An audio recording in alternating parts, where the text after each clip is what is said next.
السلام علیکم ورحمۃ اللہ وبرکاتہ۔ السلام علیکم ورحمۃ اللہ وبرکاتہ۔ آپ جاگیں گے تو ہم بھی جاگیں گے، ورنہ آپ سو جائیں گے تو ہمارے پاس آپ سے بھی زیادہ کشادہ جگہ ہے آرام کرنے کے لیے۔ اور میں دیکھ رہا ہوں کہ ہمارے بزرگ نوجوان سارے کے سارے کرسیوں پہ بیٹھے ہوئے ہیں، اور جو لوگ نئے آ رہے ہیں ان کو موقع دیں، جو بزرگ ہیں ان کو بیٹھنے دیں۔ ماشاءاللہ جگہ خالی ہے، آپ آگے بھی آ سکتے ہیں۔ ان الحمد للہ نحمده ونستعینه ونستغفره ونعوذ باللہ من شرور انفسنا ومن سیئات اعمالنا من يهده الله فلا مضل له ومن يضلله فلا هادي له واشهد ان لا اله الا الله وحده لا شريك له واشهد ان محمدا عبده ورسوله۔ اعوذ بالله السميع العليم من الشيطان الرجيم من همزه ونفخه ونفثه يا ايها الذين امنوا اتقوا الله حق تقاته ولا تموتن الا وانتم مسلمون۔ يا ايها الناس اتقوا ربكم الذي خلقكم من نفس واحده وخلق منها زوجها وبث منهما رجالا كثيرا ونساء واتقوا الله الذي تساءلون به والارحام ان الله كان عليكم رقيبا۔ يا ايها الذين امنوا اتقوا الله وقولوا قولا سديدا يصلح لكم اعمالكم ويغفر لكم ذنوبكم ومن يطع الله ورسوله فقد فاز فوزا عظيما۔ اعوذ بالله السميع العليم من الشيطان الرجيم من همزه ونفخه ونفثه كنتم خير امة اخرجت للناس تأمرون بالمعروف وتنهون عن المنكر وتؤمنون بالله۔ رب اشرح لي صدري ويسر لي امري واحلل عقدة من لساني يفقهوا قولي۔ سبحانك لا علم لنا الا ما علمتنا انك انت العليم الحكيم۔ اللهم انفعنا بما علمتنا وعلمنا ما ينفعنا وزدنا علما، اللهم آمین یا رب العالمین۔ ہر قسم کی تعریف و توصیف، بڑائی اور بزرگی اللہ ہی کے لیے لائق و زیبا ہے، اور درود و سلام ہو میرے اور آپ کے پیارے نبی امام الانبیاء والمرسلین، امام اعظم، قائد اعظم، مرشد اعظم جناب محمد الرسول اللہ صلی اللہ تعالی علیہ وسلم پر۔ اللہم صلی وسلم وبارک وسلم علی نبینا محمد وعلی آلہ وصحبہ اجمعین۔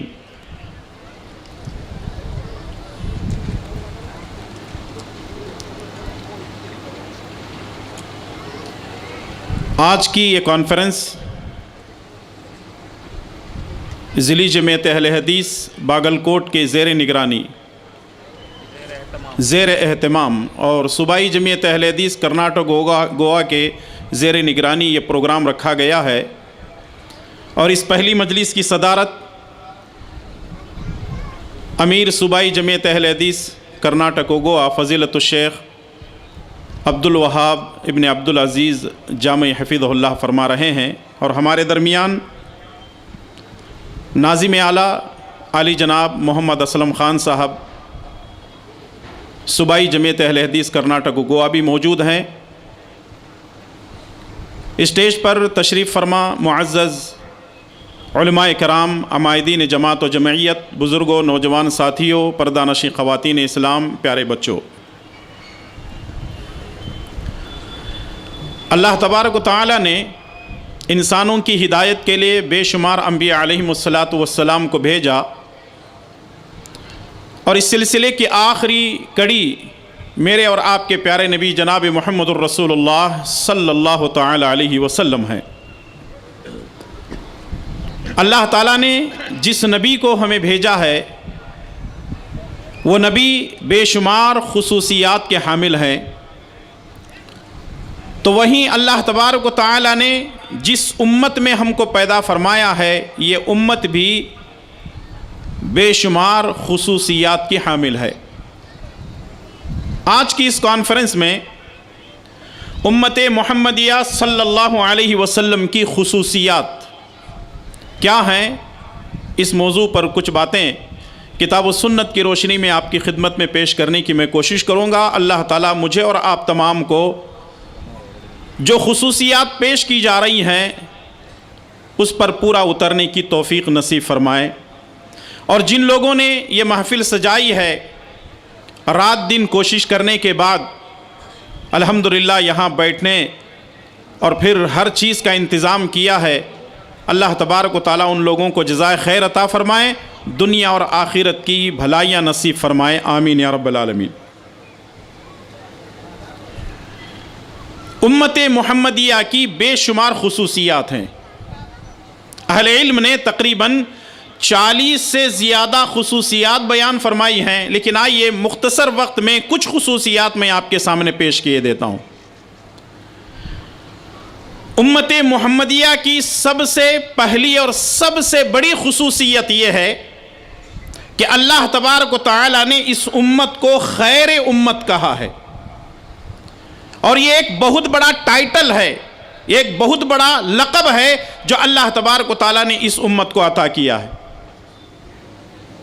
جیسا کہ اللہ تبارک و تعالی نے سورہ آل عمران کی آیت نمبر 10 میں ارشاد فرمایا، کنتم خیر امت اخرجت للناس تأمرون بالمعروف وتنہون عن المنکر وتؤمنون باللہ. تم ایک بہترین امت ہو، یہ ٹائٹل ہے اس امت کا، خیر امت. کنتم خیر امت اخرجت للناس، جو لوگوں کے لیے نکالی گئی ہے. اور آگے اس کی خصوصیات اور بھی بیان کی جا رہی ہیں، وجوہات بیان کی جا رہی ہیں. تأمرون بالمعروف وتنہون عن المنکر، تم بھلائی کا حکم دیتے ہو اور برائی سے روکتے ہو. وتؤمنون باللہ، اور اللہ پر تمہارا ایمان ہے. اس سے یہ بات معلوم ہوتی ہے کہ اگر یہ 3 چیزیں ہمارے اندر پائی جائیں، یہ 3 خوبیاں ہمارے اندر پائی جائیں، تو یہ خیر امت بن سکتی ہے. پہلا کام بھلائی کا حکم دینا، دوسرا کام برائی سے روکنا، اور تیسرا کام ہے اللہ پر ایمان لانا. اور الحمدللہ ثم الحمدللہ، اس امت کی سب سے بڑی جو خوبی ہے، مسلمان اس پر عمل کر رہے ہیں، بھلائی کا حکم دے رہے ہیں، برائی سے روک رہے ہیں، اللہ پر ایمان ہے.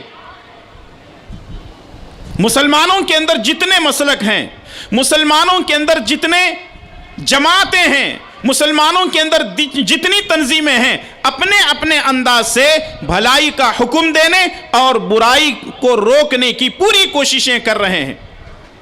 اور الحمدللہ ثم الحمدللہ، جمعیت اہل حدیث کرناٹک و گوا اور مرکزی جمعیت اہل حدیث ہند پورے ملک کے اندر ایک جال بچھایا ہوا ہے امر بالمعروف والنہی عن المنکر کا. اور ہر جگہ، چاہے وہ صوبائی جمعیات ہوں، چاہے وہ ضلعی جمعیات ہوں، چاہے وہ مقامی اور شہری جمعیات ہوں، ہر طرف سے الحمدللہ کام ہو رہا ہے. اور یہ اسی کا نتیجہ ہے کہ ماشاءاللہ آج یہ جم غفیر ہمارے سامنے نظر آ رہا ہے. دعا کریں کہ جو لوگ اس سے جڑے ہوئے ہیں، اللہ تبارک و تعالیٰ ان کی خدمات کو قبول فرمائے، ان کو دنیا اور آخرت کی بھلائیاں نصیب فرمائے، آمین. اس امت کی دوسری خصوصیت یہ ہے کہ پوری روئے زمین کو اللہ تبارک و تعالیٰ نے مسجد بنا دیا ہے. پہلے امتوں کے لیے خاص جگہ ہوتی تھی، وہیں ان کو جا کر کے عبادت کرنا ہوتا تھا. لیکن اس امت کو اللہ تبارک و تعالیٰ نے یہ خصوصیت دی ہے کہ ساری کی ساری روئے زمین آپ کہیں بھی جا کر کے، جگہ پاک صاف ہو، وہاں جا کر کے نماز پڑھ سکتے ہیں. اس کی دلیل صحیح بخاری اور صحیح مسلم کی روایت ہے. اللہ کے پیارے نبی جناب محمد الرسول اللہ صلی اللہ علیہ وسلم فرماتے ہیں، اوتیت خمسا لم یعطہن احد قبلی، مجھے 5 چیزیں دی گئی ہیں اور مجھ سے پہلے کسی امت کو، کسی نبی کو یہ خوبیاں نہیں دی گئی تھی. وہ 5 چیزیں کون سی ہیں؟ پہلے نمبر پر 1 مہینے کی مسافت پر روب کے ذریعے میری مدد کی گئی. یعنی 1 مہینے کی دوری پر اگر کوئی دشمن رہتا ہے تو وہ رسول اللہ صلی اللہ علیہ وسلم کے روب کی وجہ سے وہ ڈرتا تھا. یہ اور بات ہے کہ اس وقت ایمان ویسا تھا، اور آج بھی اگر ایمان ہم ویسا پیدا کریں تو آج بھی جو ہے کفار اور مشرکین ہم سے ڈر سکتے ہیں، دشمنان اسلام وہ ہم سے ڈر سکتے ہیں. ضرورت اس بات کی ہے کہ ہم اپنے ایمان کی فکر کریں. دوسرے نمبر پر میرے لیے پوری زمین مسجد بنا دی گئی ہے.